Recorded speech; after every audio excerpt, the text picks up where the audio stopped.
یہ ہم نے دیکھا کہ انہیں بنیاد بنا کر یہ بات کہی گئی کہ رسالت مآب صلی اللہ علیہ وسلم اس میں ایسے مایوس ہو جاتے تھے الیاذ باللہ کہ خودکشی کی کوشش کرتے تھے۔ سلامتی ہے ان آنکھوں پہ جو ہدایت پہ نظریں جمائے بیٹھی ہیں، ان کانوں پہ جو ذکر خیر کے منتظر رہتے ہیں، اور ان قدموں پہ جو ہدایت کی راہ پہ گامزن ہیں۔ سوال یہ ہے کہ اللہ تعالیٰ نے وحی نازل کرنا شروع کی، پیغمبر کو اعتماد تھا، انہوں نے اس کو پرسیو کیا، تو اس کے بعد یہ فترہ وحی کیا ہے؟ کیوں وقفہ ہوا؟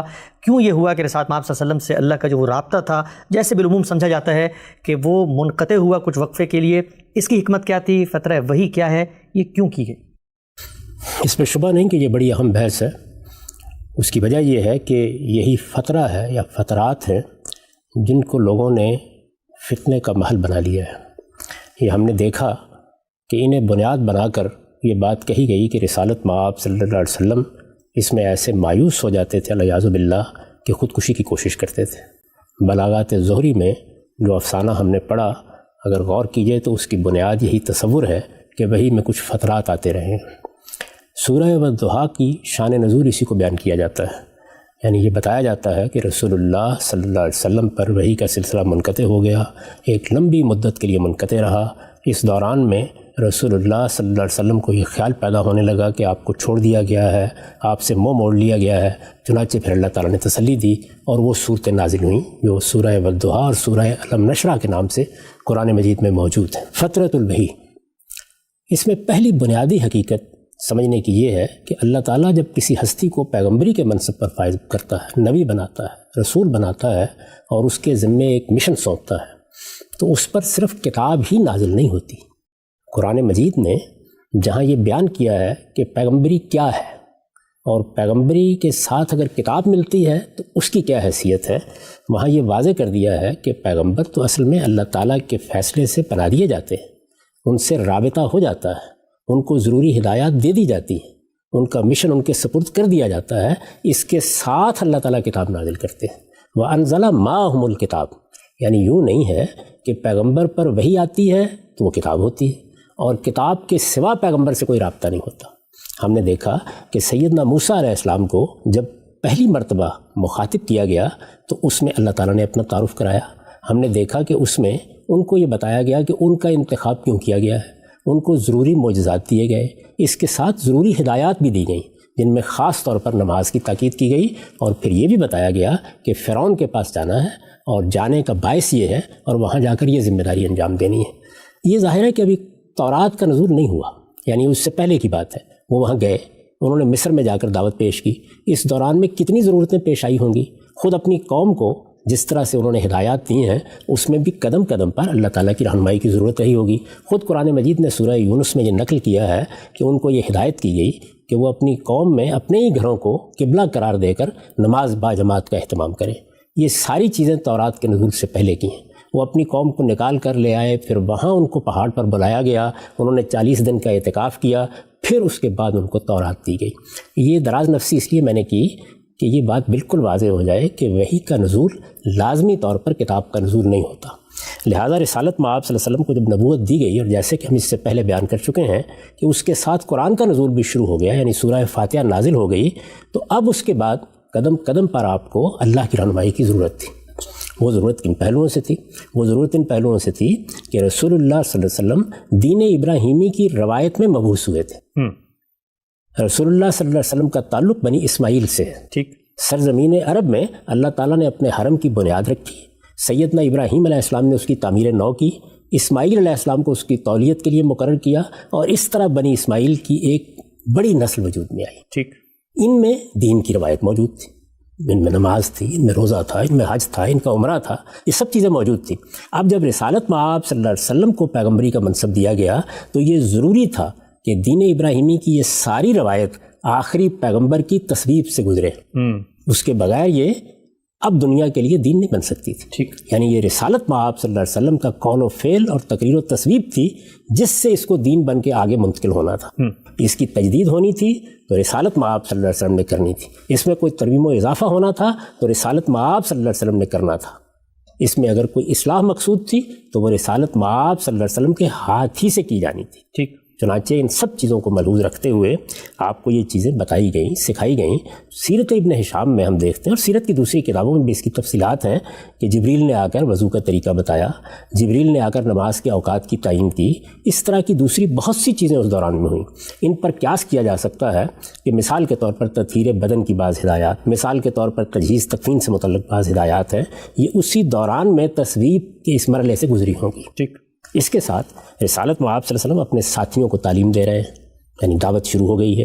اور جس طرح کہ ہم جانتے ہیں کہ پہلے مرحلے میں رسالت میں آپ صلی اللہ علیہ وسلم نے انفرادی دعوت کا طریقہ اختیار کیا، یہی دعوت کی فطری ترتیب بھی ہے، یعنی اپنے اعزاء کو، اپنے اقربا کو، اپنے کسی دوست کو، اپنے کسی ملنے والے کو، جس طرح کہ ورقہ بن نوفل کو بھی دعوت دی۔ تو جن لوگوں کو دعوت دی گئی رد عمل ہونا تھا، ان میں سے کسی نے نہیں مانا ہوگا اور کچھ ایمان لے آئے ہوں گے۔ جو ایمان لے آئے وہ اب نماز پڑھنے کے لیے بھی جمع ہوتے ہیں، وہ دین سیکھنے کے لیے بھی جمع ہوتے ہیں، ان کی تعلیم تربیت کا اہتمام بھی ہو رہا ہے، ان کو جو حوادث اور احوال پیش آ رہے ہیں ان میں بھی رہنمائی کی ضرورت ہے۔ تو یہ سب رہنمائی ہوتی رہی، اور ہم رسول اللہ صلی اللہ علیہ وسلم کی پوری زندگی میں جانتے ہیں کہ یہ رہنمائی ہوتی رہی۔ کیا ہم نہیں جانتے؟ اور قرآن مجید نے اس کا ذکر نہیں کیا کہ رسول اللہ صلی اللہ علیہ وسلم کی ذاتی زندگی کے بعض معاملات میں بھی اللہ تعالیٰ نے آپ کو ہدایت دی۔ مثال کے طور پر سورہ تحریم میں ہے کہ ایک گھر کا معاملہ، نجی زندگی کا معاملہ پیش آیا، اور اس میں جب رسالت میں آپ صلی اللہ علیہ وسلم نے یہ بتایا کہ مجھے یہ بات معلوم ہو گئی ہے، اور پوچھا گیا کہ کس طرح، تو جواب دیا کہ نبانی العلیم الخبیر، مجھے اس علیم و خبیر ہستی نے بتا دیا ہے۔ ایسے ہی جنگ بدر کے موقع پر، جنگ احد کے موقع پر قرآن مجید میں جگہ جگہ ذکر آتا ہے۔ عذاب کے موقع پر بنو قریظہ کی طرف پیش قدمی کے لیے اللہ تعالیٰ نے نہ صرف یہ کہ ہدایات دیں، جبریل امین آئے، اور ہم یہ جانتے ہیں کہ قرآن مجید ان کا ذکر کرتا ہے اور یہ بتاتا ہے کہ ایسا ہوا تھا، لیکن وہ ہدایت جب دی جا رہی تھی تو ظاہر ہے کہ قرآن مجید میں وہ کن الفاظ میں دی گئی، کس طرح دی گئی، مذکور نہیں ہے۔ ٹھیک۔ رسالت میں آپ صلی اللہ علیہ وسلم کے ساتھ جبریل کی جو غیر معمولی ملاقات ہوئی ہے، جس ملاقات کو حدیث سے جبریل سے تعبیر کیا جاتا ہے، جس میں اگر یہ کہا جائے تو غلط نہیں ہوگا کہ دین سے متعلق اہم ترین سوالات پوچھے گئے ہیں۔ اسلام کیا ہے، ایمان کیا ہے، احسان کیا ہے، قیامت کی نشانیاں کیا ہیں، وہ بھی ظاہر ہے کہ قرآن مجید میں نہیں ہے، لیکن یہ واقعہ پیش آیا۔ ایسے ہی آپ کو حدیثوں میں جگہ جگہ ذکر ملے گا کہ جبریل امین آئے تھے، رسالت میں آپ صلی اللہ علیہ وسلم جبریل امین کی ملاقات کے متوقع تھے، یہ فلاں بات بتائی گئی۔ بنو قریظہ میں جب ہتھیار کھول دیے گئے تو جبریل امین نے آ کر بتایا کہ ابھی ہتھیار کھولنا اللہ تعالیٰ کے پیش نظر نہیں ہے، آپ ایک نئی پیش قدمی کے لیے تیار ہو جائیں۔ تو رسول اللہ صلی اللہ علیہ وسلم پر بھی جس طرح کہ میں نے سیدنا موسیٰ کی مثال دی، وقتاً فوقتاً ضرورتوں کے لیے وحی آتی تھی، اور یہ ضروری نہیں تھا کہ اس کے لیے قرآن ہی نازل کیا جائے۔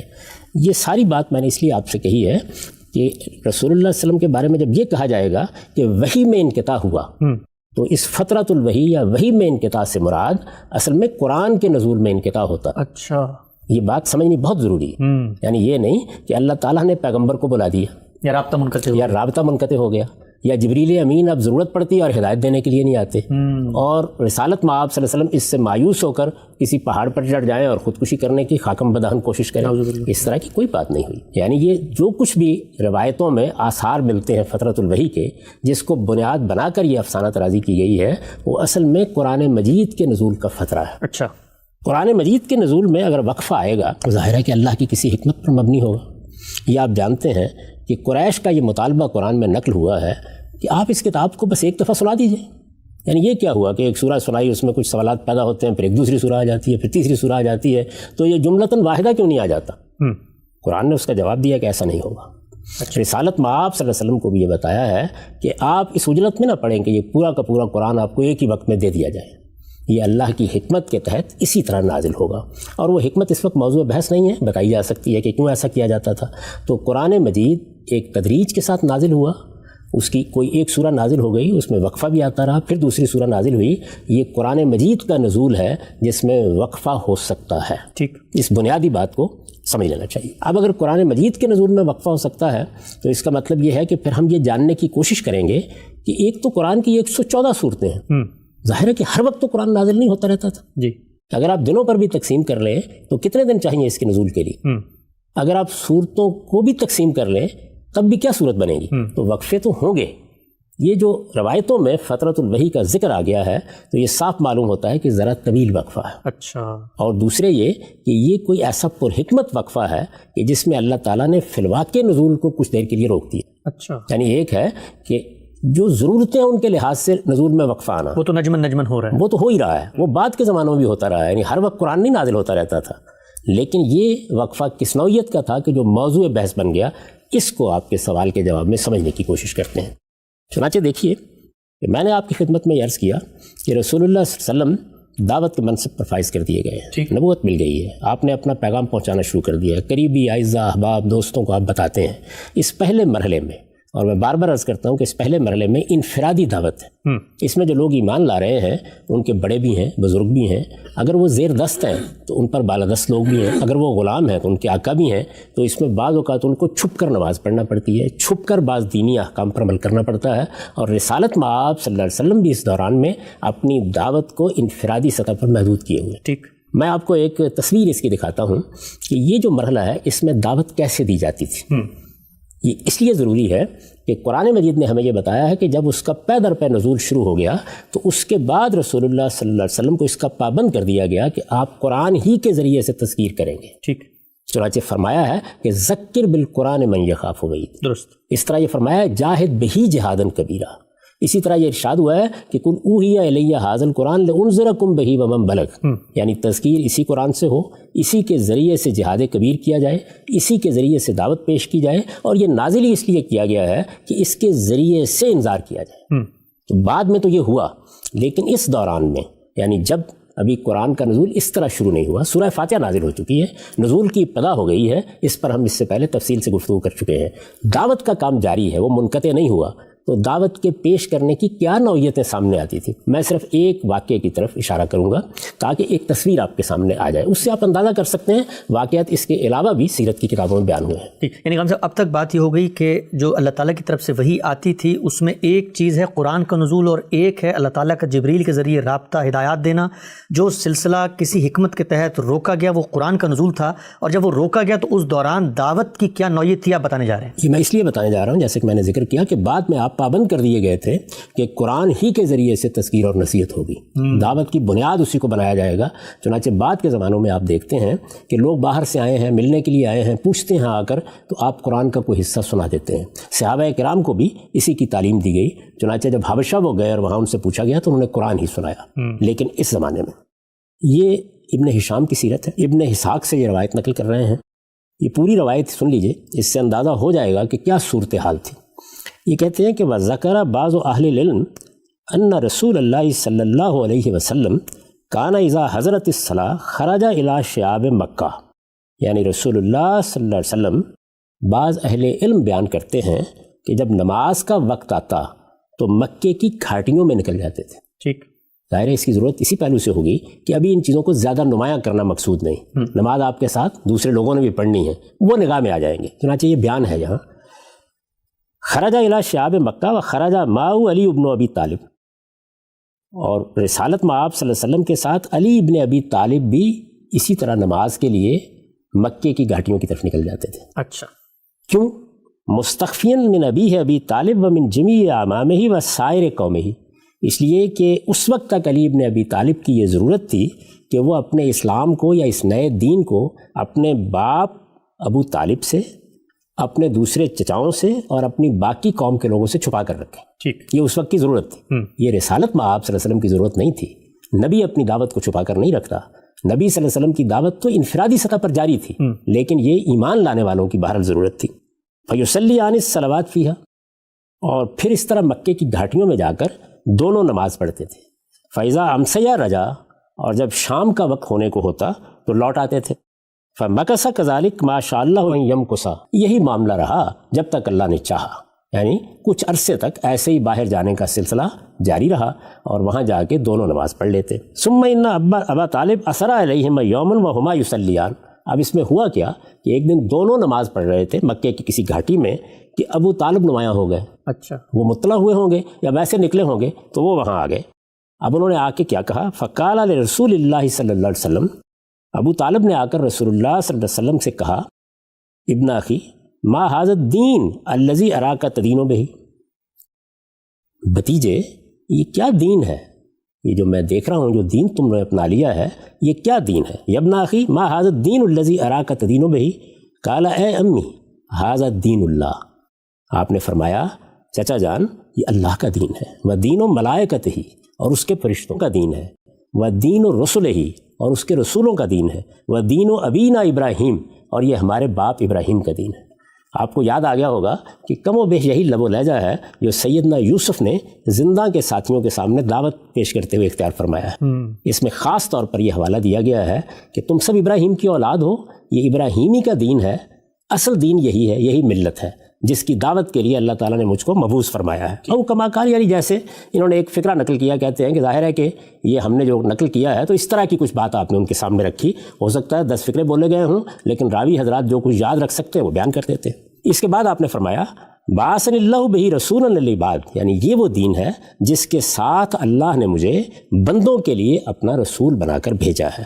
وانت امی حق من بذلت له النسیہ ودعوتہ الی الہدی، اور چچا جان آپ سب سے زیادہ اس چیز کے حقدار ہیں کہ میں اپنی خیرخواہی آپ کے لیے صرف کر دوں اور آپ کو ہدایت کی دعوت دوں۔ وحق من اجابنی الیہ وآننی الیہ، اور اسی طرح آپ اس کے لیے بھی سب سے بڑھ کر حق ہیں کہ آپ میری اس دعوت کو قبول کریں اور اس کام میں میری مدد کریں۔ اس سے اندازہ کیا جا سکتا ہے کہ اس وقت کس طرح کی گفتگو ہوتی تھی اور کس طریقے سے رسالت مآب صلی اللہ علیہ وسلم اور کس حوالے سے اپنا پیغام پیش کرتے تھے۔ یہ سلسلہ جاری رہا۔ اس دوران میں اللہ تعالیٰ نے سورہ فاتحہ کے بعد نزول وحی میں اپنی حکمت کے تحت ایک وقفہ رکھا۔ اچھا، میرے نزدیک یہ پہلا فترہ ہے، اور اس کے لیے خود قرآن مجید ہی کی روشنی میں استدلال کیا جا سکتا ہے۔ یعنی یہ بات تو آپ کو روایتوں میں مل جائے گی کہ فترات ہوئے، ایک سے زیادہ ہوئے، لیکن یہ پہلا فترہ ہے۔ میں عرض کر چکا ہوں کہ قرآن مجید روز نازل نہیں ہوتا تھا، فترات تو آخر تک ہوں گے، لیکن قابل ذکر فترات میں یہ پہلا فترہ ہے۔ یہ کیوں ہوا؟ اس کی حکمت کیا ہے؟ دیکھیے، قرآن مجید کے بارے میں میں عرض کر چکا کہ جب اس کے نزول کی ابتدا ہوئی تو سب سے پہلے سورہ نازل ہوئی سورہ فاتحہ۔ سورہ فاتحہ اپنے مضمون کے لحاظ سے کیا ہے؟ وہ ایک دعا ہے۔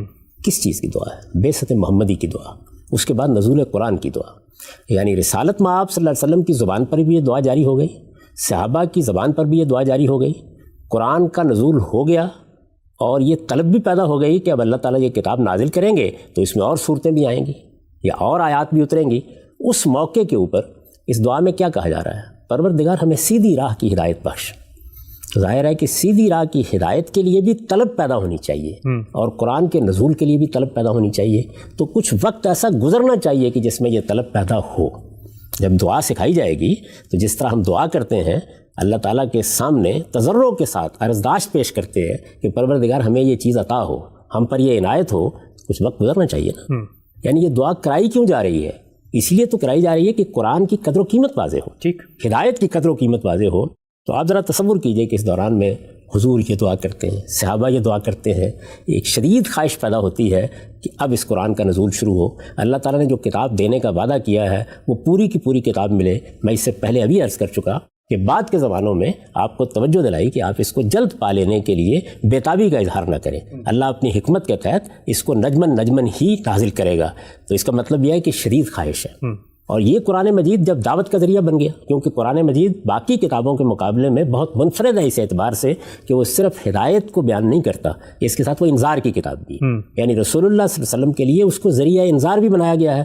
تو بعد کے زمانوں میں اس کی طلب اس ضرورت کے لحاظ سے ہوگی، اس وقت دعا اور یہ بشارت کے قرآن نازل ہوگا، تو اس کی سچی طلب پیدا کرنے کے لیے ایک وقفہ ہے۔ سبحان اللہ۔ یہ ہفتے کا تھا، یہ مہینے کا تھا، یہ چند مہینوں کا تھا، یہ تو تعین کے ساتھ نہیں بتایا جا سکتا، لیکن یہ پہلا فترہ ہے۔ اس فترے کے بعد قرآن مجید کا پھر باقاعدہ نزول شروع ہو گیا۔ ٹھیک، یہ اس پہلے فترے کے بارے میں۔ اس کے بعد ایک دوسرا بڑا فترہ بھی آیا ہے، اس پر بھی گفتگو کرنی ہے، اور مجھے یہ بتانا ہے کہ اس فترے کی وجہ کیا بنی، اس کے لیے قرآن مجید میں کیا استدلال ہے۔ لیکن اس کو سمجھ لینا چاہیے کہ اگر سورہ فاتحہ پہلی سورہ ہے، اور اگر سورہ فاتحہ کا مضمون یہی ہے، اور اگر سورہ فاتحہ قرآن کے نزول کی طلب پیدا کرنے کے لیے نازل کی گئی ہے، اور آج بھی جب ہم اس سورہ کو پڑھتے ہیں تو اصل میں یہ قرآن ہی سے ہمارا رشتہ جوڑتی ہے، اور اسی لیے ہماری نمازوں میں یہ ترتیب قائم کی گئی ہے کہ ہم پہلے فاتحہ پڑھتے ہیں، گویا اس میں دعا کرتے ہیں کہ اہدنا الصراط المستقیم، اور اس کے بعد قرآن کا ایک حصہ ملاتے ہیں تاکہ یہ تعلق ہمیشہ واضح رہے کہ یہ دعا ہے اور قرآن جواب دعا ہے۔ ٹھیک، ہم سب بہت ہی تفصیل سے آپ نے پہلو واضح کیا، اور یہ بہت اہم پہلو ہے کہ روایتوں میں جو تصور سامنے آ رہا تھا فترات کا، اس میں نعوذ باللہ ساتھ آپ صلی اللہ علیہ وسلم کے ایک مایوسی، ایک یاس کی کیفیت تھی، اور جیسا کہ روایتوں میں بیان ہوا ہے کہ وہ اللہ سے رابطے کے منتظر تھے لیکن وہاں سے رابطہ نہیں ہو رہا تھا۔ یہ پہلو تو آپ نے بڑی خوبی سے واضح کیا کہ وہی میں جب انقطاع کی بات کی جاتی ہے تو قرآن مجید میں ایک پرحکمت وقفے زیر بحث ہیں، نہ کہ اللہ کا رابطہ۔ سورہ فاتحہ کے بعد یہ فترہ کیوں آیا وہ بھی بات سمجھ میں آتی ہے کہ لوگ نمازوں میں سورہ فاتحہ پڑھ رہے ہیں، ابن ہشام سے اس کا منظرنامہ بھی سامنے آیا کہ رسول اللہ صلی اللہ علیہ وسلم کیسے انفرادی دعوت دے رہے ہیں، لیکن اس کے بعد کہ پہلے فترے کے بعد دوسرا فترہ ہوا، جابر بن عبداللہ کی روایتیں بتاتی تھی ہوا، روایت کیا کہتی ہے اور اس فترے کی حکمت کیا تھی؟ میں اس سے پہلے یہ عرض کر چکا ہوں کہ جس طرح سورہ فاتحہ نے ہمیں یہ بتایا کہ اس کا مضمون یہ تقاضا کر رہا ہے کہ اس کے بعد ایک فترہ ہونا چاہیے، وہی میں ایک وقفہ آنا چاہیے، اسی طرح سورہ مزمل کا مضمون بھی یہی تقاضا کر رہا ہے۔ قرآن مجید نے آخری باب میں پہلے وہ صورتیں ترتیب میں رکھی ہیں جن صورتوں کے بارے میں عرض کر چکا کہ وہ پہلے فترے کے بعد نازل ہوئی ہیں، وہ 6 صورتیں ہیں۔ پھر سورہ مزمل آتی ہے اور سورہ مزمل میں رسالت مآب صلی اللہ علیہ وسلم کو تیاری کا حکم دیا جاتا ہے۔ یہ بتایا جاتا ہے کہ انا سنلقی علیک قولا ثقیلا، ہم ایک بھاری بات کا بوجھ آپ پر ڈالنے والے ہیں۔ ٹھیک، میں یہ عرض کر چکا کہ وہ بھاری بات کیا ہے، وہ انذار عام ہے۔ یہ بات بھی وضاحت کے ساتھ بیان ہو چکی ہے کہ اللہ کے پیغمبروں کی دعوت میں یہ سب مراحل آتے ہیں، یعنی انذار کا مرحلہ، انفرادی طور پر دعوت کا مرحلہ، انذار عام کا مرحلہ، اتمام حجت کا مرحلہ، اس طرح کے بہت سے مراحل۔ تو رسالت مآب صلی اللہ علیہ وسلم کی دعوت کا پہلا مرحلہ وہ تھا جس کو ہم انفرادی دعوت کا مرحلہ کہہ سکتے ہیں۔ میں اس کو عام طور پر انذار کے مرحلے سے تعبیر کرتا ہوں۔ انذار کا یہ مرحلہ ان 6 صورتوں پر ختم ہو گیا۔ اس کے بعد سورہ مزمل نے آ کر یہ کہا کہ ہم جس بھاری بات کا بوجھ آپ پر ڈالنے والے ہیں اس کے لیے کچھ تیاری کی ضرورت ہے۔ ٹھیک، یعنی آپ کو ایک بڑے کام کے لیے اٹھنا ہے، یہ غیر معمولی ذمہ داری ہے، اس میں یہ ضروری ہے کہ آپ اپنے آپ کو تیار کریں۔ اور وہ تیاری کیا ہے؟ ارشاد فرمایا ہے کہ تہجد کی نماز کا اہتمام کیا جائے، اس میں ترتیل کے ساتھ ٹھہر ٹھہر کر قرآن پڑھا جائے، اور خاص طور پر یہ ہدایت فرمائی ہے کہ وَتَبَتَّلْ إِلَيْهِ تَبْتِيلًا، یعنی اللہ تعالیٰ کی طرف گوشہ گیر ہو جائیں۔ ایک توجہ وہ ہے جو دعوت کے مخاطبین کی طرف ہوتی ہے۔ یہ فرمایا کہ اس مصروفیت سے تو ہم آپ کو الگ نہیں کر رہے، وہ مصروفیت رہے گی، لیکن اس کے ساتھ اپنی راتوں میں آپ اپنے پروردگار کی طرف گوشہ گیر ہوں۔ گویا ایک نوعیت کی اعتکاف کی سی صورت پیدا کر لیں، اللہ کو یاد کریں، اس کی معرفت حاصل کرنے کی صحیح کریں، اس کا ذکر کریں، اس سے مناجات کریں، اس سے توفیق طلب کریں، تاکہ بعد کے مراحل میں اللہ تعالیٰ کی نصرت آپ کو حاصل ہو اور آپ اس ذمہ داری کو ادا کر سکیں۔ ٹھیک، یہ ہدایت سورہ مزمل میں کی گئی۔ سورہ مزمل کا وہ حصہ میں آپ کو پڑھ کے سنا چکا ہوں۔ میں نے عرض کیا تھا کہ یہ مضمون خود کہہ رہا ہے کہ اب اس کے بعد ایک فترہ آنا چاہیے۔ یعنی جب آپ کسی کو یہ کہتے ہیں کہ فلاں ذمہ داری آپ پر ڈالی جانے والی ہے، اس کے لیے یہ اور یہ تیاری کریں، تو یہ تیاری ایک دن میں تو نہیں ہو جائے گی، اس میں کچھ وقت لگے گا۔ یعنی اب قرآن کی تلاوت ہوگی، اب رسالت مآب صلی اللہ علیہ وسلم رات کو اٹھیں گے، اب آپ ترتیل کے ساتھ قرآن پڑھیں گے، اب اپنے پروردگار کی طرف گوشہ گیر ہوں گے، اس کے بعد ایک وقفہ ہو، ایک فترہ ہو کہ وحی کا نزول دوبارہ شروع کیا جائے۔ ٹھیک، چنانچہ یہی بات ہے جو جابر بن عبداللہ کی روایت میں بیان ہوئی ہے۔ جابر بن عبداللہ کی روایت اس سے پہلے میں سنا چکا آپ کو، اور یہ بھی عرض کر چکا کہ یہ روایت کس طرح زیر بحث آئی۔ یعنی راوی یہ بیان کرتے ہیں کہ کیا قرآن مجید کی پہلی سورہ علق ہے؟ عام طور پر تو یہی کہا جاتا ہے۔ وہ جواب میں یہ کہہ رہے ہیں کہ میں نے یہ بات جابر بن عبداللہ انصاری سے پوچھی تھی رضی اللہ عنہ، اور انہوں نے اس کے جواب میں مجھے یہ کہا تھا کہ میں باقی بات تو نہیں جانتا، لیکن اتنی بات میں نے رسول اللہ صلی اللہ علیہ وسلم سے سنی ہے کہ سورہ مدثر کا نزول اس طرح ہوا تھا۔ ہم اس پر بحث کر کے بتا چکے کہ اس میں راوی لوگوں نے کچھ بیان کرنے میں غلطی کی ہے، لیکن دوسرے طرق کا مطالعہ کرنے سے خود روایت سے یہ واضح ہو جاتا ہے کہ یہ سارا معاملہ پہلی وحی کا نہیں ہے، یہ فترہ کے بعد پہلی وحی کا ہے۔ یعنی قرآن کے نزول میں ایک فترہ آیا، ایک وقفہ آیا، اس کے بعد پہلی سورہ کون سی نازل ہوئی، جابر بن عبداللہ اس کو بیان کر رہے ہیں۔ اب اس روایت کو ایک مرتبہ پھر سن لیجئے۔ ٹھیک، یہ روایت اگرچہ پڑھی جا چکی ہے لیکن 2-3 قسط پہلے پڑھی گئی تھی، اس کو دوبارہ سن لیجئے تاکہ ربط کلام بالکل واضح رہے۔ میں نے یہ روایت بخاری سے آپ کی خدمت میں پیش کی تھی، یہ وہی کتاب التفسیر ہے۔ ابن شہاب کی روایت ہے، وہ یہ کہتے ہیں کہ ابو سلمہ نے ہم تک یہ بات پہنچائی ہے۔ کیا پہنچائی ہے؟ وہ یہ کہتے ہیں کہ اخبرنی جابر بن عبداللہ، وہ یہ کہتے ہیں کہ مجھے جابر بن عبداللہ رضی اللہ عنہ نے یہ خبر دی انہ سمع رسول اللہ صلی اللہ علیہ وسلم یحدث عن فترۃ الوحی، یعنی وہ رسالت مآب صلی اللہ علیہ وسلم سے روایت کر رہے ہیں اور یہ کہہ رہے ہیں کہ رسول اللہ صلی اللہ علیہ وسلم کو انہوں نے فترۃ الوحی کے بارے میں بات کرتے ہوئے سنا، یعنی پہلی وحی کے بارے میں نہیں، بلکہ قرآن مجید کے نزول میں جو ایک فترہ آیا اس کے بارے میں گفتگو کرتے ہوئے، بات کرتے ہوئے سنا۔ وہ کیا بات تھی؟ فَبَيْنَا أَنَا أَمْشِي، یعنی رسالت بآب صلی اللہ علیہ وسلم نے فرمایا اس اثناء میں کہ میں چلا آ رہا تھا۔ یہ تو نہیں بیان کیا گیا کہ کہاں سے چلے آ رہے تھے، لیکن فرمایا کہ میں چلا آ رہا تھا۔ اس سے یہ واضح ہوا کہ گھر پر نہیں تھے۔ سمعت صوتا من السماء، میں نے آسمان سے ایک آواز سنی، فرفعت بصری قبل السماء، تو میں نے آسمان کی طرف نگاہ اٹھا کے دیکھا، فإذا الملك الذي جاءني بحرا قائد على کرسی بین السماء والارض، تو میں کیا دیکھتا ہوں کہ وہی فرشتہ جو میرے پاس حرا کے پہاڑ پر آیا تھا۔ یہ واقعہ ہم بیان کر چکے ہیں، یہ بھی بتا چکے کہ قرآن مجید اس کو کس طرح بیان کرتا ہے۔ تو فرمایا کہ وہ فرشتہ جو میرے پاس حرا کے پہاڑ پر آ چکا، وہی فرشتہ آسمان و زمین کے مابین کرسی پر بیٹھا ہوا ہے۔ فجئست من، تو میں کچھ مروب سا ہو گیا، یعنی ظاہر ہے کہ جبریل امین ہے، اپنی اصل صورت میں ہے، رسالت میں آپ کو دیکھا، زمین و آسمان پر ایک طرح سے چھائے ہوئے ہیں، میں کچھ مروب سا ہو گیا، حتیٰ حویت الی الارض، یہاں تک کہ زمین کی طرف جھک پڑا۔ یعنی ظاہر ہے کہ ایک فطری سا رد عمل ہے اس طرح کی صورتحال کو اچانک دیکھ کر جو کسی بھی شخص پر طاری ہو سکتا ہے۔ حتیٰ حویت الی الارض، یہاں تک کہ میں زمین کی طرف جھک پڑا۔ فجئت اہلی، پھر اس کے بعد میں اپنے گھر آیا اور میں نے گھر والوں کو آ کر کہا زملونی زملونی، ذرا مجھے میری چادر دے دو، میں چادر اوڑھنا چاہتا ہوں۔ فزملونی، تو مجھے چادر انہوں نے اڑا دی۔ فانزل اللہ تعالیٰ، اس کے بعد اللہ تعالیٰ نے یہ سورہ نازل کی، یا ایھا المدثر، اس کے بعد فرمایا ہے کہ اس کی ابتدائی آیات نازل ہو گئیں۔ ٹھیک، یہ روایت ہے۔ اس روایت میں یہ بالکل واضح ہے کہ وہ فترۃ الوحی ہے جس کے بعد پہلی سورہ سورہ مدثر ہے جو رسالت مآب صلی اللہ علیہ وسلم پر نازل ہوئی ہے۔ یہ بات قرآن مجید کی ترتیب سے بالکل اسی طرح واضح ہو جاتی ہے۔ یعنی ہم نے 7ویں باب کو دیکھا کہ اس میں 6 صورتیں ہیں، یہ انذار کی صورتیں ہیں، بالکل ابتدائی دور میں نازل ہوئی ہیں۔ اس کے بعد سورہ مزمل آتی ہے، سورہ مزمل آ کر یہ کہتی ہے کہ تیاری کیجئے، ایک بھاری بات کا بوجھ آپ پر ڈالنے کا فیصلہ کر لیا گیا ہے۔ اس کے فوراً بعد کون سی سورہ ہے؟ سورہ مدثر۔ اچھا، تو سورہ مدثر میں گویا وہ بھاری بات کا بوجھ ڈال دیا گیا ہے۔ میں نے عرض کیا تھا کہ وہ انذار عام کا بوجھ ہے۔ چنانچہ سورہ مدثر کا ابتدائی حصہ میں آپ کے سامنے پیش کر دیتا ہوں۔ یہ بالکل واضح ہو جائے گا کہ سورہ مزمل کے بعد یہ فترہ کیوں آیا، اور یہ بھی واضح ہو جائے گا کہ اس کے بعد سورہ مدثر کیوں نازل ہوئی، اور یہ بھی کہ سورہ مدثر میں آپ کو کیا ہدایت فرمائی گئی ہے۔ ارشاد فرمایا ہے بسم اللہ الرحمن الرحیم، میں ابتدائی آیات پڑھ رہا ہوں۔ بسم اللہ الرحمن الرحیم، یا ایھا المدثر قم فانذر وربک فکبر وثیابک فطہر والرجز فہجر ولا تمنن تستکثر ولربک فاصبر۔ ان کا ترجمہ ہے اللہ کے نام سے جو سراسر رحمت ہے، جس کی شفقت ابدی ہے، اوڑھ لپیٹ کر بیٹھنے والے۔ یہ یاد ہوگا کہ یہی خطاب کا اسلوب سورہ مزمل میں بھی ہے۔ میں یہ عرض کر چکا ہوں کہ یہ کوئی وقتی صورتحال نہیں ہے، بلکہ اس زمانے میں رسالت مآب صلی اللہ علیہ وسلم پر یہی کیفیت طاری تھی، یعنی بالعموم چادر اوڑھ کر بیٹھ جاتے اور ایک فکر مندی کی سی صورتحال رہتی۔ یہاں پر بھی ایسا ہی ہوا ہے، اور ہم جابر کی روایت میں یہ پڑھ چکے ہیں کہ جب فرشتے سے ملاقات کے بعد آپ گھر تشریف لائے تو آپ نے چادر مانگی اور چادر اوڑھ لی۔ اس موقع کے اوپر سورہ مدثر کا نزول ہوا، تو یہ دل نواز خطاب کا اسلوب اختیار کیا گیا ہے۔ اوڑھ لپیٹ کر بیٹھنے والے، اٹھو اور انذار عام کے لیے کھڑے ہو جاؤ۔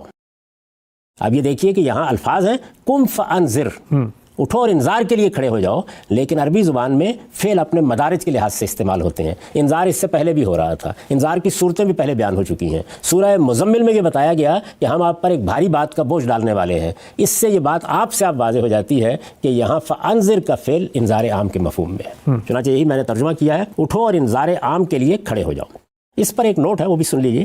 یہ اس ذمہ داری کا بیان ہے جس کی طرف پچھلی سورہ میں انا سنلقی علیک قولا ثقیلا کے الفاظ میں اشارہ فرمایا ہے۔ استاد امام لکھتے ہیں مکے اور طائف کے سرداروں کے کانوں میں توحید کی اذان دینا، اور وہ بھی اس دعوے کے ساتھ کہ آپ اللہ کے رسول ہو کر آئے ہیں، اگر انہوں نے آپ کے انذار کی تکذیب کی تو اس کے عذاب کی زد میں آ جائیں گے، یعنی اللہ کے عذاب کی زد میں آ جائیں گے، کوئی سہل کام نہ تھا۔ یعنی مکے اور طائف کے سرداروں کو یہ کہنا کوئی سہل کام نہ تھا۔ اس بھاری ذمہ داری سے آپ کا ہراس محسوس کرنا ایک امر فطری تھا۔ چنانچہ ابتداً آپ نے اپنے کام کو اپنے خاص خاندان والوں ہی تک محدود رکھا، اور ان پر بھی نہایت احتیاط کے ساتھ صرف اپنے بعض مشاہدات و تجربات کا اظہار فرما کر ان کا رد عمل معلوم کرنا چاہا، جو نہایت مخالفانہ صورت میں سامنے آیا۔ چنانچہ اس دور میں آپ پر نہایت شدید فکر مندی کی حالت طاری رہی، جس کی تصویر مزمل اور مدثر کے الفاظ سے ہمارے سامنے آتی ہے۔ لیکن اللہ تعالیٰ نے جس مقصد کے لیے آپ کو مبعوث فرمایا تھا وہ ہونا تھا۔ چنانچہ پہلے سورہ سورہ مزمل میں آپ کو اس صورتحال کے مقابلے کے لیے تیاری کی ہدایت ہوئی، پھر اس سورہ میں کمر باندھ کر انذار عام کے لیے اٹھ کھڑے ہونے کا حکم ہوا۔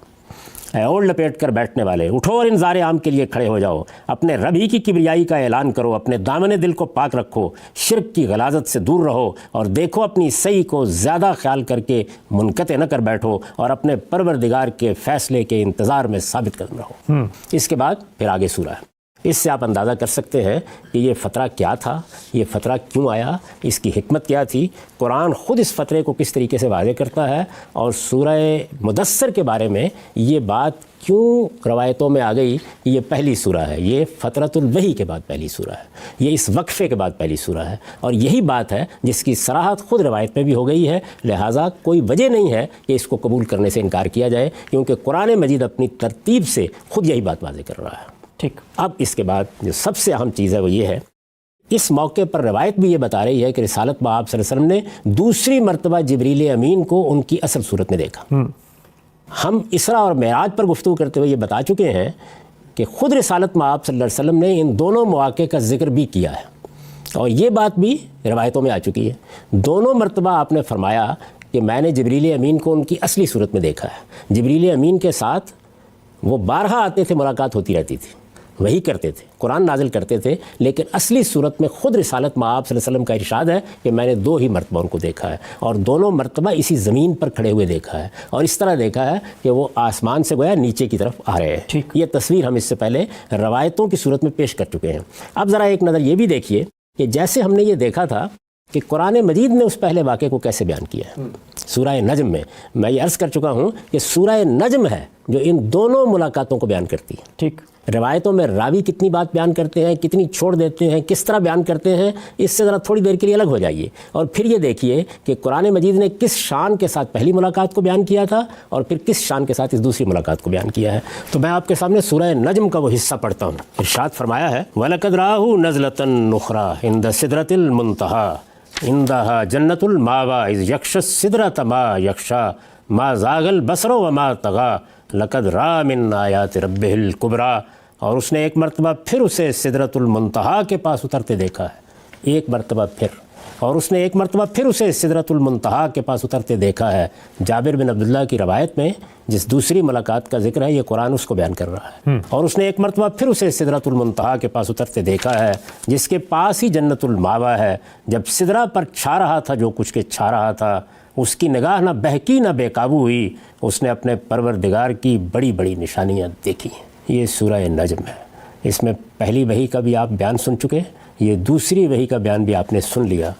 اپنے ذوق کی تسکین کے لیے آپ اجازت دیں تو میں ان دونوں کو ایک ہی مرتبہ پڑھ دیتا ہوں تاکہ ایک پوری تصویر آپ کے سامنے آ جائے۔ ضرور۔ اللہ کے نام سے جو سراسر رحمت ہے، جس کی شفقت ابدی ہے، تارے گواہی دیتے ہیں جب وہ گرتے ہیں کہ تمہارا رفیق نہ بھٹکا ہے نہ بہکا ہے، وہ اپنی خواہش سے نہیں بولتا۔ یہ قرآن تو ایک وحی ہے جو اسے کی جاتی ہے، اس کو ایک زبردست قوتوں والے نے تعلیم دی ہے جو بڑا صاحب کردار، بڑا صاحب حکمت ہے۔ چنانچہ وہ نمودار ہوا اس طرح کہ وہ آسمان کے اونچے کنارے پر تھا، پھر قریب ہوا اور جھک پڑا، یہاں تک کہ 2 کمانوں کے برابر یا اس سے کچھ کم فاصلہ رہ گیا۔ پھر اللہ نے وحی کی اپنے بندے کی طرف جو وحی کی، جو کچھ اس نے دیکھا وہ دل کا وہم نہ تھا۔ اب کیا تم اس چیز پر اس سے جھگڑتے ہو جو وہ آنکھوں سے دیکھ رہا ہے؟ اور اس نے ایک مرتبہ پھر اسے سدرۃ المنتہا کے پاس اترتے دیکھا ہے، جس کے پاس ہی جنت الماوا ہے۔ جب سدرہ پر چھا رہا تھا جو کچھ کے چھا رہا تھا، اس کی نگاہ نہ بہکی نہ بے قابو ہوئی، اس نے اپنے پروردگار کی بڑی بڑی نشانیاں دیکھی ہیں۔ اس کے بعد کسی روایت کی طرف التفات کی کیا ضرورت باقی رہ جاتی؟